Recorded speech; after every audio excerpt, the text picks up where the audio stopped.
I'm Ben with the BTC Sessions, and this is your Bullish Bit, brought to you by CoinKite.com, bringing you the best hardware to secure your Bitcoin. The Cold Card Queue, the Tap Signer, the Block Log, and plenty more goodies can be found over at CoinKite.com. Use code BTC Sessions for a nice discount at checkout.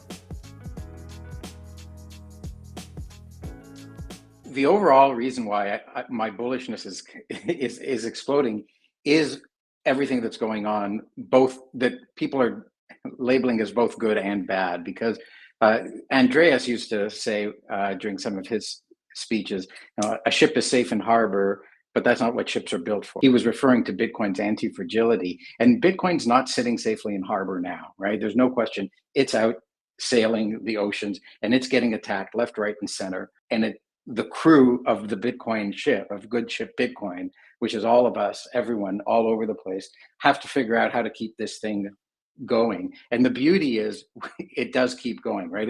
It's very much an unsinkable ship. You may be able to knock out a wallet here or a service provider there, or some, a few things here and there. But the decentralized nature of Bitcoin is what makes it so anti-fragile. And it's when it's under attack that we can really see two things. One, that nobody can stop it. And two, that the community comes to the rescue of the services which come under attack. Right? We may not be, if someone's built something in a centralized fashion and the government is able to take it down, then somebody moves in and builds it in a decentralized fashion in a way where the government can't take it down. So every one of these attacks not just only proves Bitcoin survivability, it strengthens Bitcoin. And that is the biggest thing that Bitcoin needs to become stronger. So I welcome the attacks on Bitcoin that we're experiencing right now. It's remarkable. It validates to so many of the newcomers or people on the sidelines that this thing is not going away. And we're at a point in time now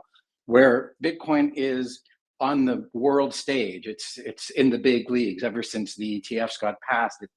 It's gotten this embrace on Wall Street, and now we're seeing that many large entities are starting to accumulate Bitcoin in the form of ETFs, not the ideal form yet. But just as we were saying, there's an entry path for new people who are coming to Bitcoin. There's also an entry path for entities that are larger. And that just shows how big Bitcoin is getting and how diverse it's getting. And all these channels that it's going down, the wallet route, the self-custody route, developing Lightning, developing other solutions, integrating with other services, fortifying itself. Look, everything that's happening in mining pools and mining decentralization. Like any one of these fields is becoming increasingly huge, industrial, complex, and anti-fragile in and of itself. And again, if anything fragile finds its way in and gets cracked, well, the system just defaults to the lower base level, which is completely decentralized. So I'm extremely bullish. At this point, I feel like I'm watching this thing in awe as all of these things that people predicted 4 or 5 years ago are starting to happen. And they're starting to happen at an accelerating pace. And we're seeing lots of signs of more widespread adoption, whether it's globally or locally or any kind of entity, whether it's with more individuals, older people, younger people, companies, pension funds. People are starting to recognize how important it is to have money that's real.